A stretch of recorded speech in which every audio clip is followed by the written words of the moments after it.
माता रामो मत्पिता रामचन्द्रः स्वामी रामो मत्सखा रामचन्द्रः सर्वस्वं मे रामचन्द्रो दयालु नान्यं जाने नैव जाने न जाने।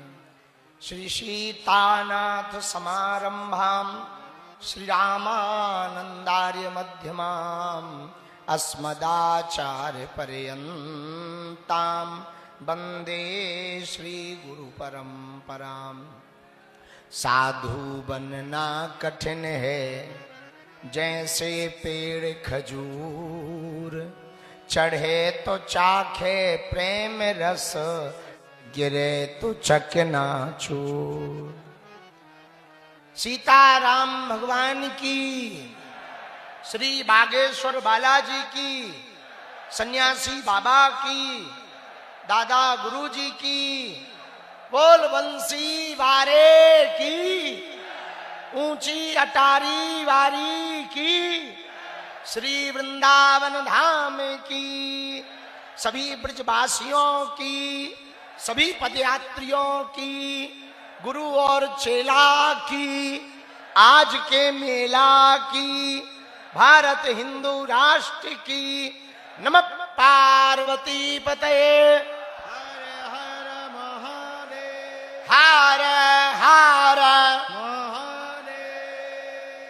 मंचासीन सभी संतजन, ज्येष्ठ भ्राता, अनुज, आचार्य, महंत, गोसाई, सेवायत परिवार, सभी ब्रजवासी, आप सबके श्री चरणों में साष्टांग दंडवत प्रणाम दास कर रहा है। आपकी कृपा बनी रहे। सभी तीर्थ पुरोहित पंडा यहाँ सन्मुख में भी, बाएं तरफ में और दाएं तरफ में संतजन और सन्मुख में भी विराजमान हैं। हम आप सबको प्रणाम करते हैं।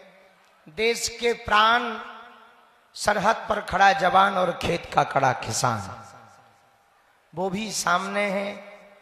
पूरे ब्रजवासी हैं, सभी पदयात्री हैं, और कुछ लोग यहाँ तन से हैं, कुछ लोग तन से तो बांके बिहारी के वहां दर्शन करने की लाइन में हैं, पर मन उनका यही है। कई लोग घर बैठ करके देख रहे हैं, कई लोग लाइव देख रहे हैं, कई लोग केवल वहां रोड पर सुन रहे, कुछ बगल के भंडारे में सुन रहे। जो जो जहां जहां हैं, आप सबके हृदय में जो राम जी हैं, हम उनके चरणों को प्रणाम करते हैं। भैया 7 नवंबर वो तारीख थी जब 1966 में धर्म सम्राट स्वामी करपात्री जी महाराज गौ माता का आंदोलन लेकर दिल्ली गए थे और उन पर गोलियां चली थी। लेकिन 7 नवंबर 2025 वो तारीख थी जब प्रातः काल 10 बजे आद्य शक्ति कात्यायनी माता मंदिर शक्ति की नगरी से भक्ति की नगरी की पदयात्रा प्रारंभ हुई। माया की नगरी से माधव की नगरी तक की पदयात्रा प्रारंभ हुई। और अभूतपूर्व बात यह कि उस पदयात्रा का प्रारंभ वाल्मीकि भगवान के पूजन के साथ हुआ। और पदयात्रा बड़ी, कभी जवानों को समर्पित की, कभी देश के किसानों को समर्पित की, कभी सिखों के 9वें गुरु श्री तेग बहादुर जी एवं उनके परिवार ने जो हिंदुओं की रक्षा के लिए अपनी शहादत दी, उनके लिए समर्पित हुई। कभी शहीदों के लिए दिवसीय यात्रा रही। हर वर्ग, हर पंथ, सब संत, सभी मतों वाले, क्या बालक क्या वृद्ध, जहां देखो दिल्ली, हरियाणा, उत्तर प्रदेश, सभी जगहों पर केवल और केवल पदयात्रा के साथ कदम से कदम सब मिला करके चल रहे थे। आज पदयात्रा का विराम दिन है। सबने कहा कि बोलो। बार बार मन प्रातःकाल जैसे ही हम ब्रिज में प्रवेश भय और जैसे ही मोड़ पर आए, वृंदावन में जब प्रवेश भय और मोड़ पर आए गरुड़ गोविंद जी के आगे से, उसी वक्त भैया ने कहा कि यहाँ ब्रजरज है, अब यहाँ से वृंदावन की सीमा प्रारंभ हो गई।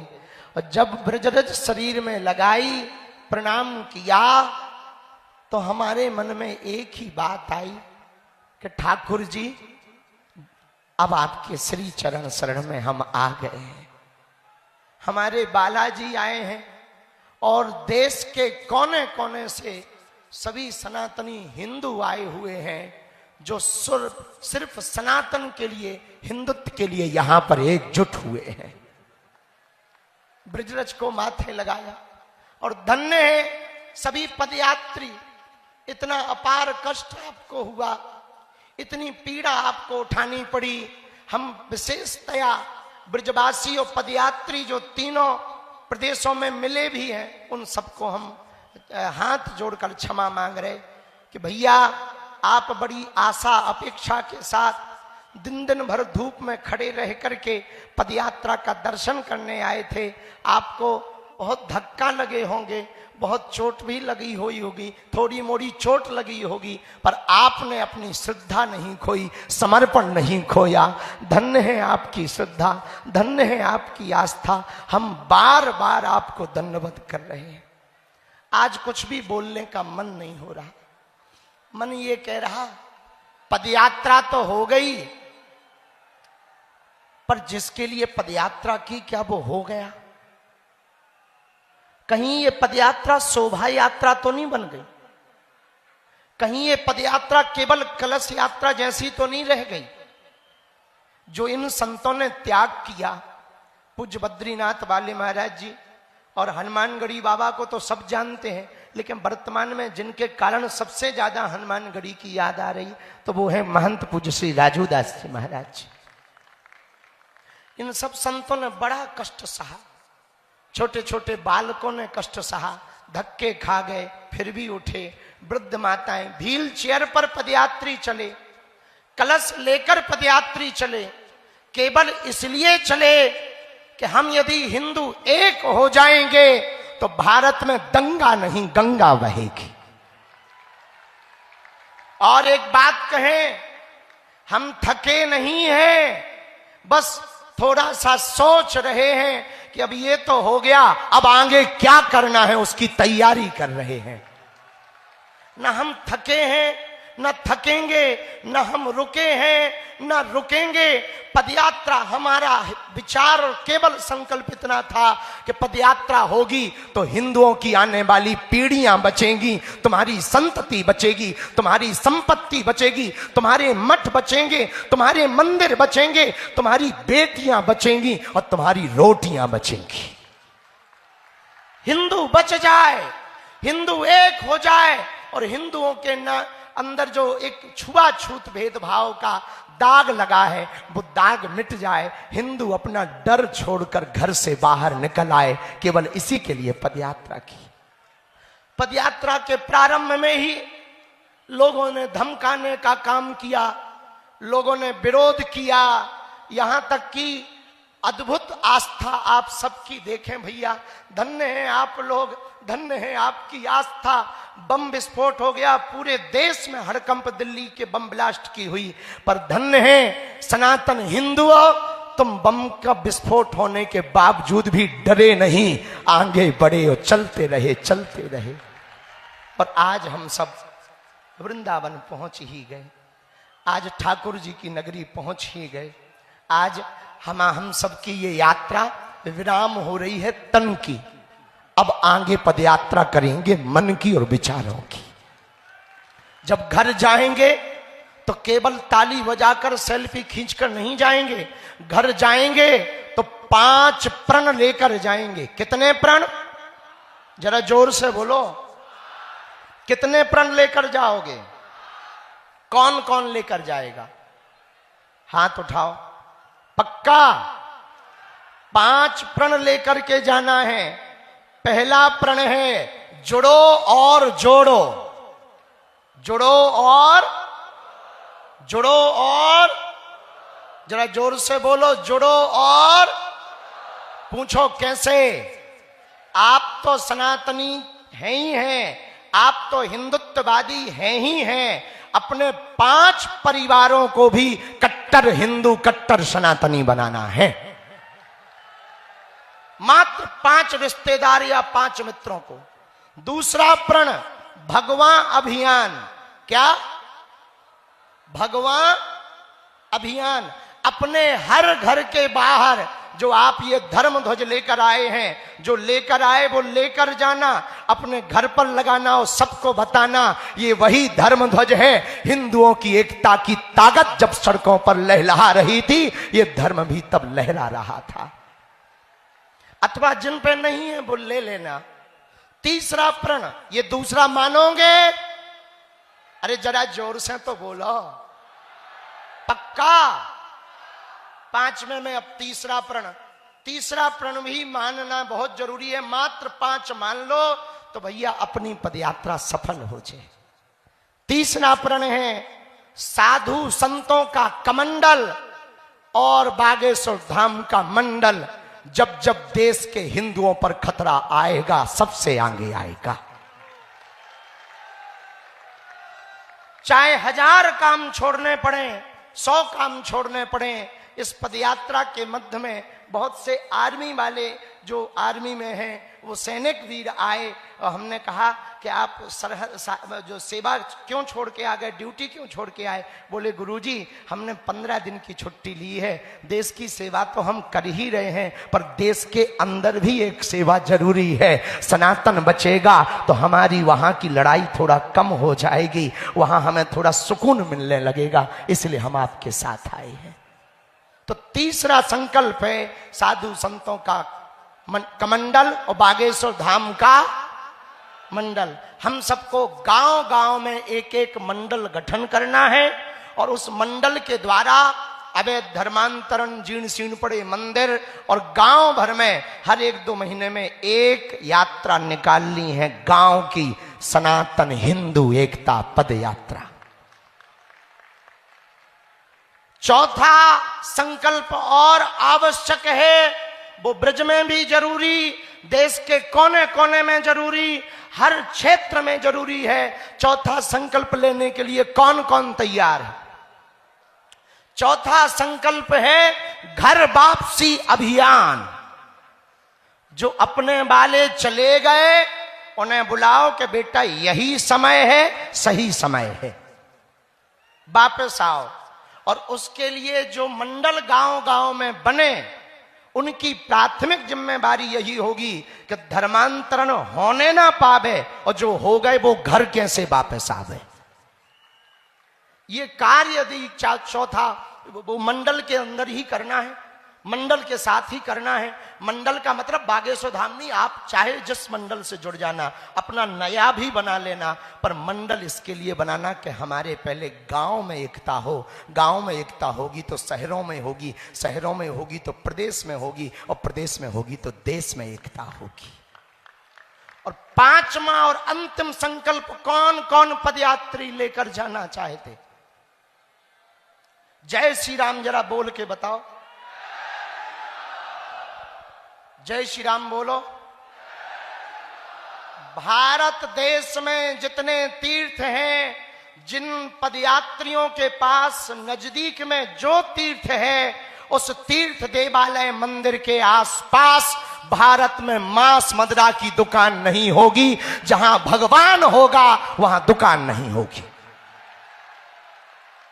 और ब्रज के लोग आए हैं, हम 150 किलोमीटर चल के आ गए, थके तो नहीं है। बुखार आया, अपने आप लौट के चला गया कि बाबा तगड़ा है। बीच में बम विस्फोट हुआ, आतंकवादियों का खतरा आया, अपन ने उसी समय फिर से उनको भड़काया। वो समझ गए कि चाहे जो कर लो, ये बाबा की फौज रुकने वाली नहीं। आगे बढ़े, कई विधर्मी आए, उन्होंने केवल बातों से धमकाया, फिर भी ना पदयात्री रुक पाए, क्योंकि ये सब सनातनी पक्के थे।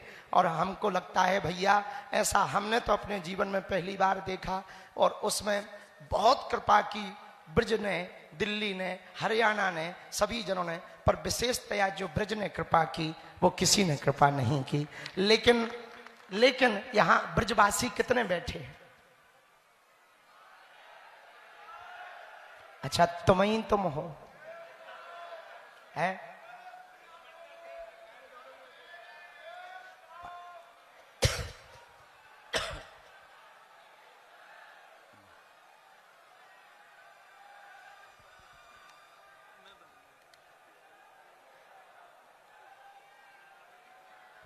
कितने ब्रजवासी हैं? जय हो भैया। पहले तो सभी ब्रजवासी जितने हैं हम उन्हें दंडवत प्रणाम कर रहे हैं।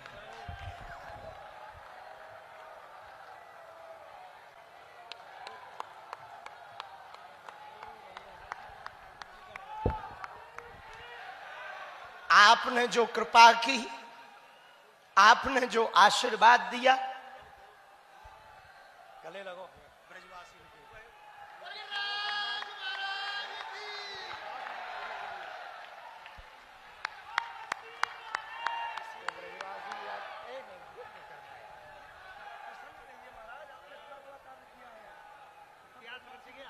जय हो सरकार। पूरा ब्रज देखो, पूरा ब्रज आपके सामने बैठा है महाराज। क्या बात है सरकार,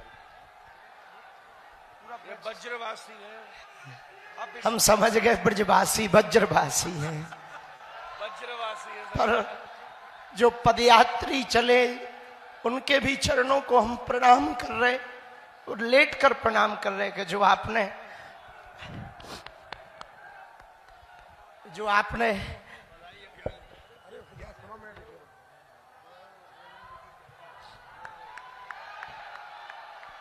जो आप सबने कृपा की वो हम चुका नहीं पाएंगे। पर भैया आप सबके लिए सब जन चले, अब ब्रजवासी हमको एक आशीर्वाद और दे दें तो हमें लगेगा हमारी पदयात्रा सफल हो गई। नहीं तो हमको लगेगा कि आशीर्वाद तो मिला, थोड़ी हमारी ही चूक रह गई।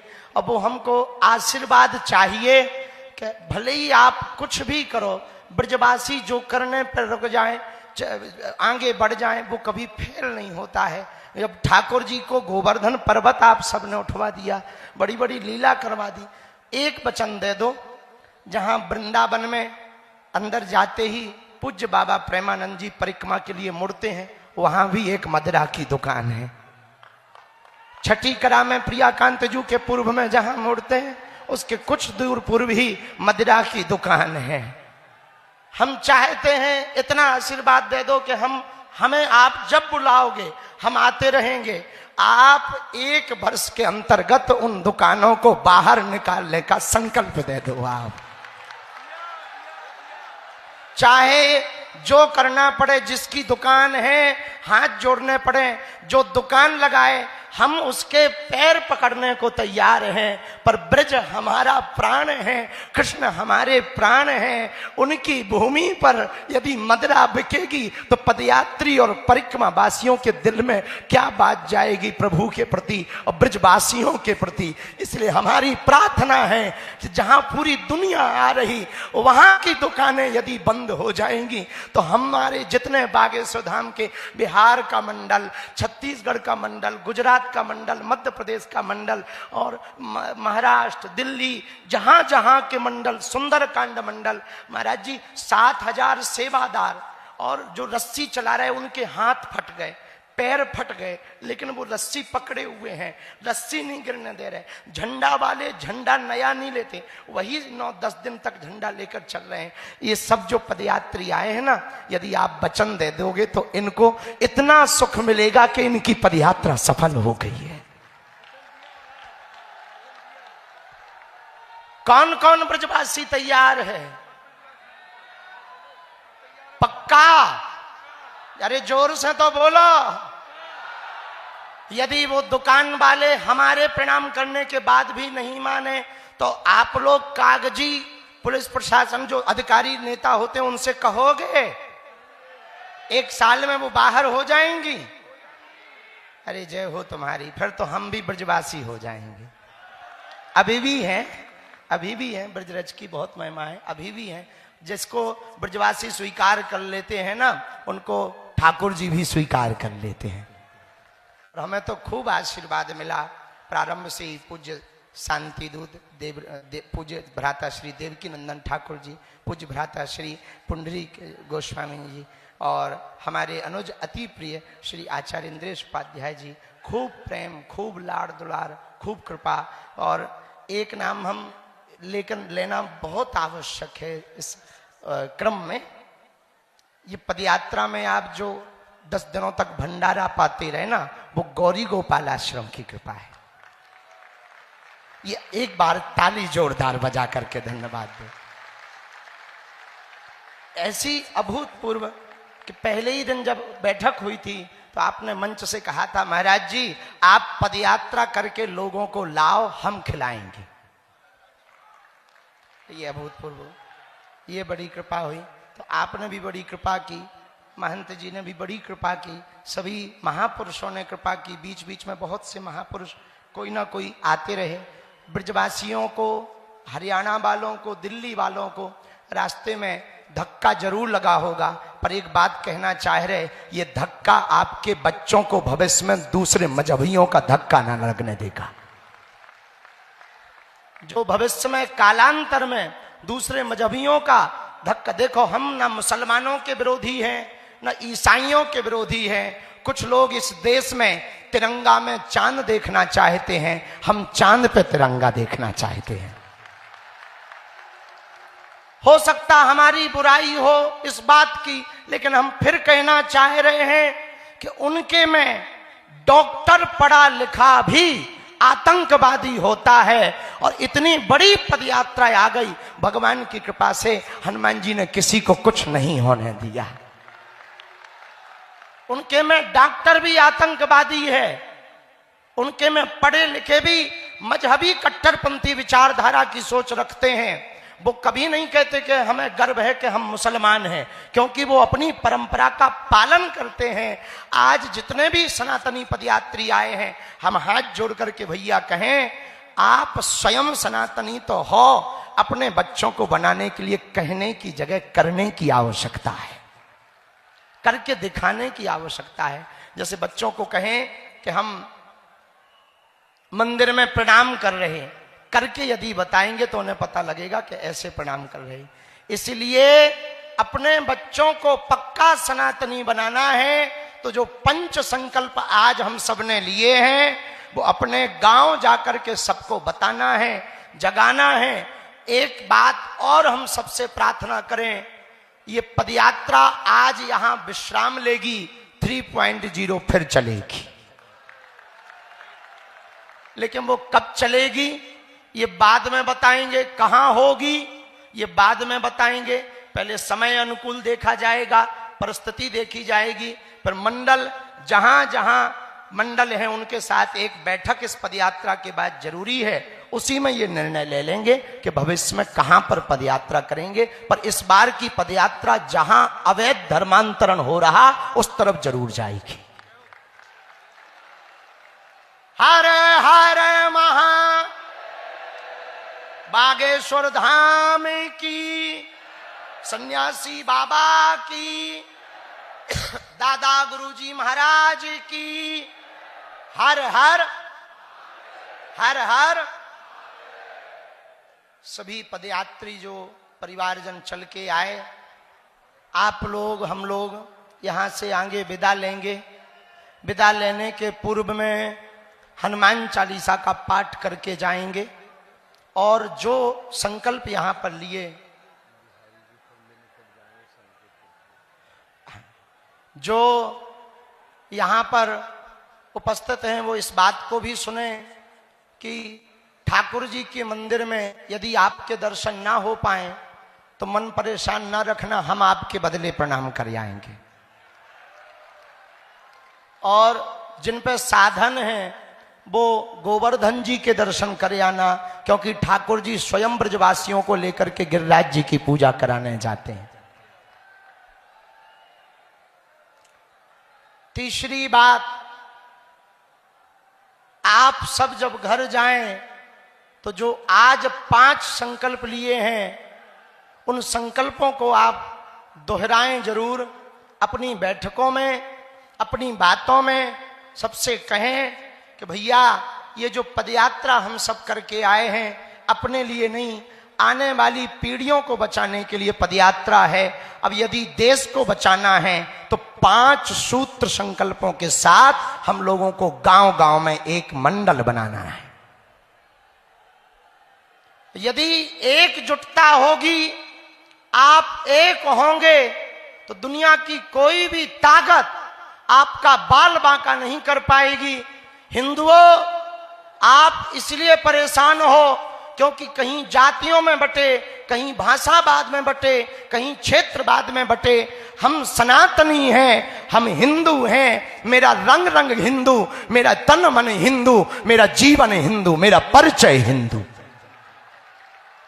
हम हिंदू हैं, हिंदुस्तान हमारा है। बस इस भाव के साथ यदि हम सब जिएंगे तो वो दिन दूर नहीं जब भारत हिंदू राष्ट्र होकर के रहेगा।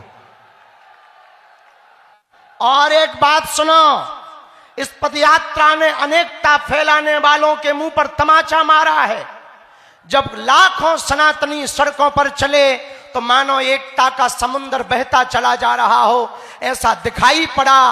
और जो कट्टरपंथी विचारधारा के लोग थे, उन लोगों ने भी अंततोगत्वा हार मानी और मुसलमान धर्म के लोगों ने भी पदयात्रा का स्वागत किया।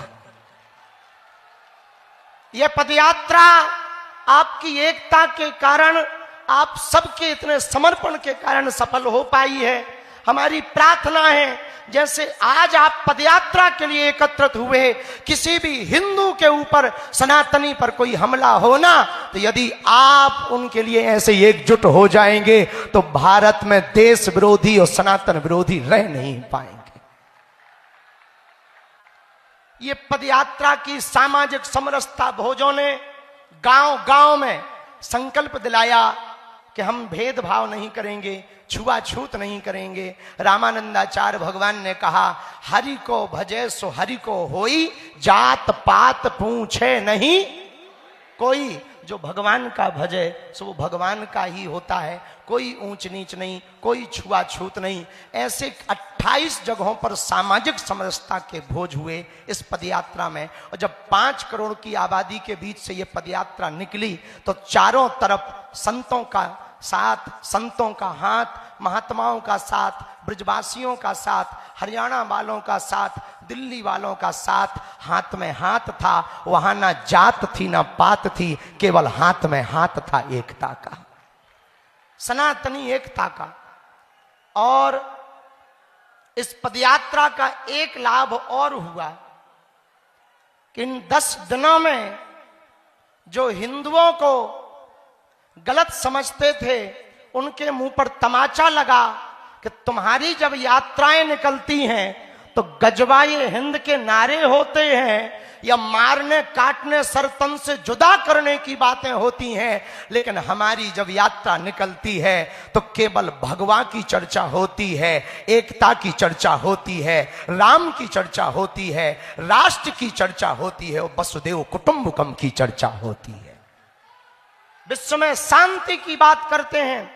और कुछ लोग ऐसे हैं जो इस देश में यात्रा करके, मजहबी कट्टरपंथी लोग विश्व में अशांति की बातें करते हैं। हम हिंदुओं से कहेंगे, यदि आप एकजुट रहेंगे तो हमारे गुरुजी वाला सिद्धांत सिद्ध होगा कि यदि तुम छेड़ोगे तो छोड़ा नहीं जाएगा। इस पदयात्रा से एक लाभ और हुआ। तुम्हें जल्दी तो नहीं है, हमें ऐसा लग रहा क्या क्या बोल दे, बहुत रह गए ऐसे बोलने को, अनुभव रह गए। फिर मन कर रहा ये बोल वो बोल दो, फिर मन कर रहा अब बोलना क्या है, चुप होने में फायदा है। तो चुप हो जाएं कि बोलें? बोलें। सुनो भैया, इतना ही बोल रहे, ये पदयात्रा रुक ना जाए। हम यहां से घर जाएं तो अपने गांव में कर लेना,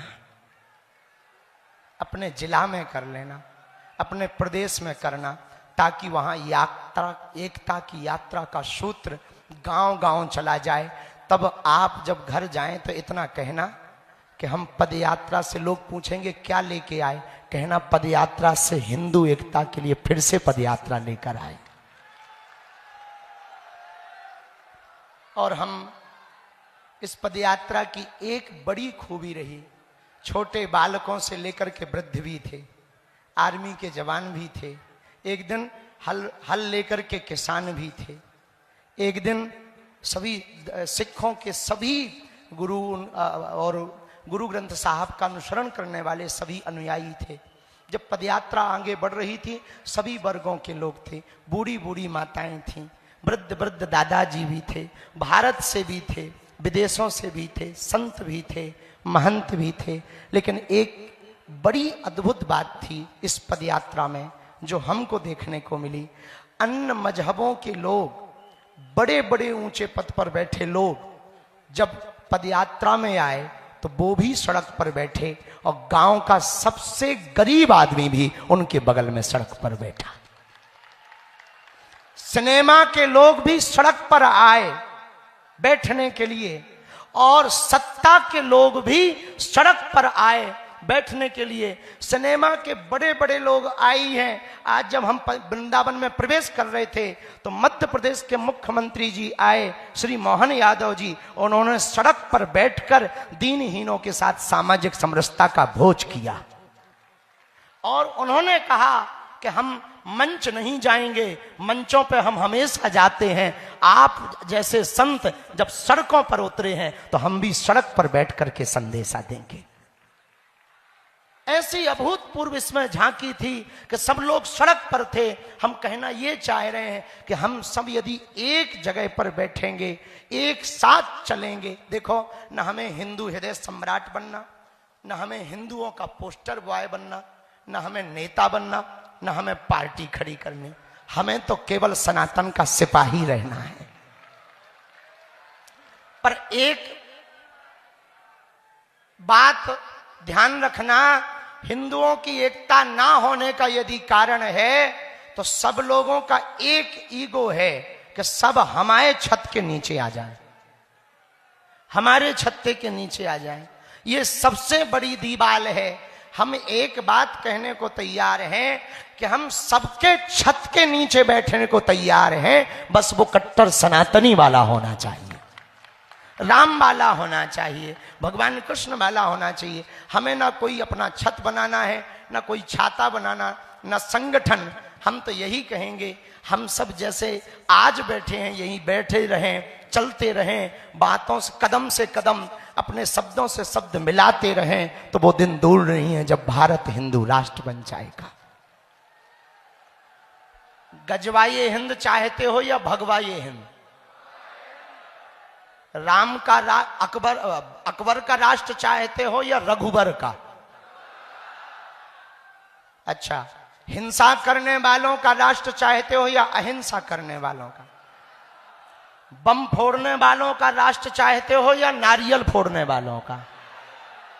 तनातनियों का राष्ट्र चाहते हो या सनातनियों का? अनेकता का राष्ट्र चाहते हो या एकता का? कौन सी एकता का? जोर से बोलो। क्यों? क्योंकि एक हम ही हैं जो तलवारों को गर्दन पर रखकर धर्म परिवर्तन नहीं कराते हैं।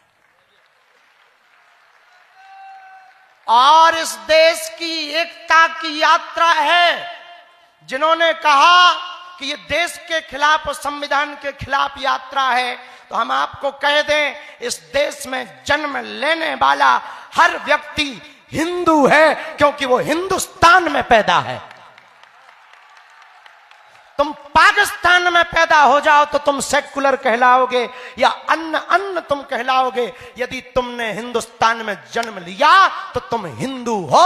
अब बाप को बाप मानो या ना मानो। हमको फिर वो फिल्म की बात बहुत याद आती है, अमर अकबर एंथनी। अमर अकबर एंथनी 3 मित्र, एक मित्र चर्च में जाता, दूसरा मित्र मंदिर में जाता, तीसरा मित्र मस्जिद में जाता। मस्जिद वाला मस्जिद में नमाज पढ़ता, मंदिर वाला मंदिर में पूजा करता, चर्च वाला चर्च में प्रेयर करता और जिंदगी जीता। लेकिन जब फिल्म का एंड आता, फिल्म अंत होती, तो तीनों का बाप कन्हैया लाल निकलता।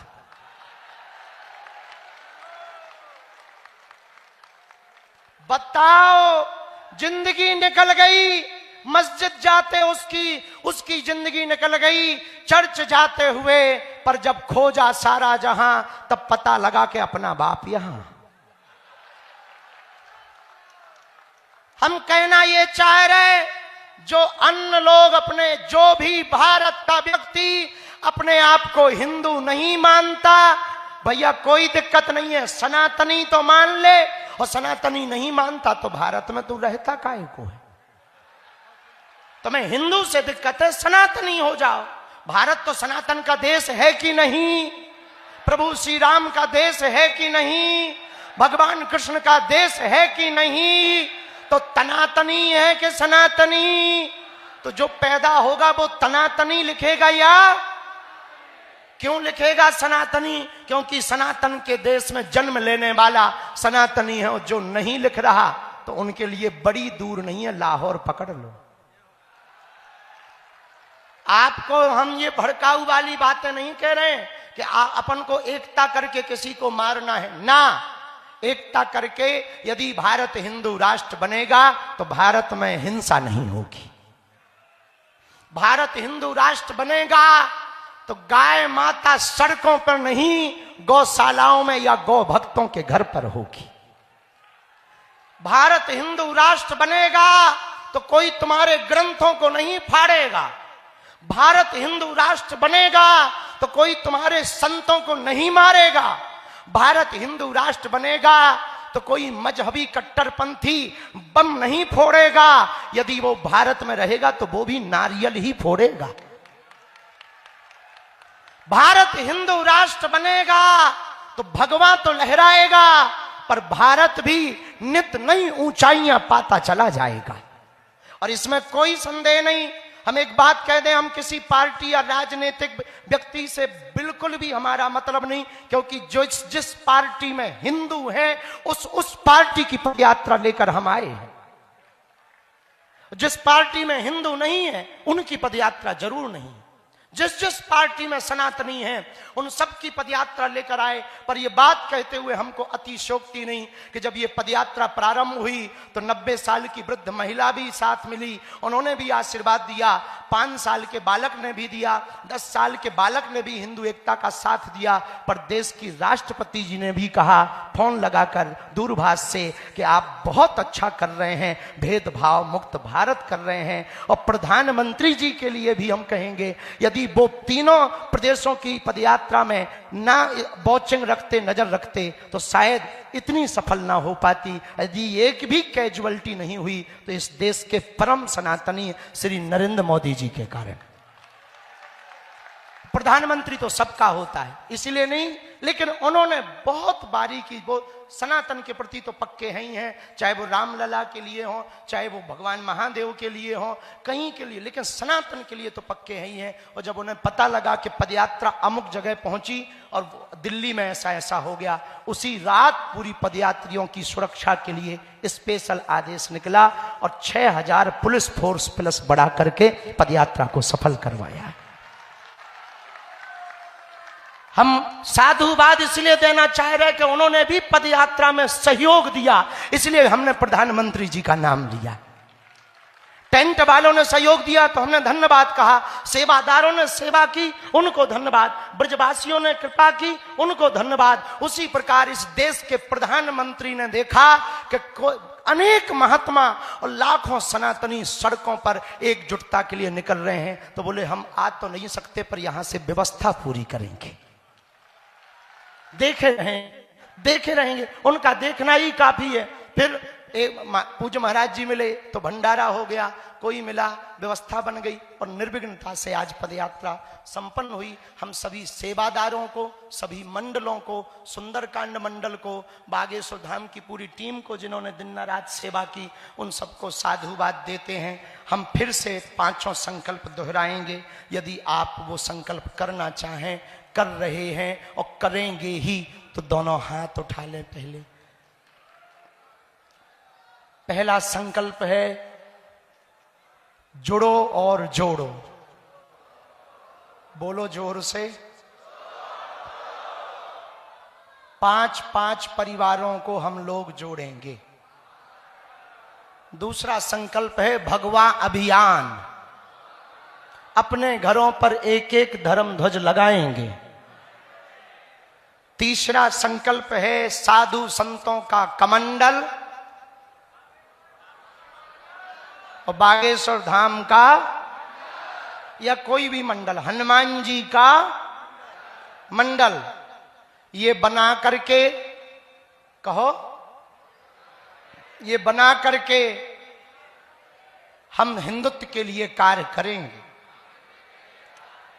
चौथा संकल्प घर वापसी अभियान।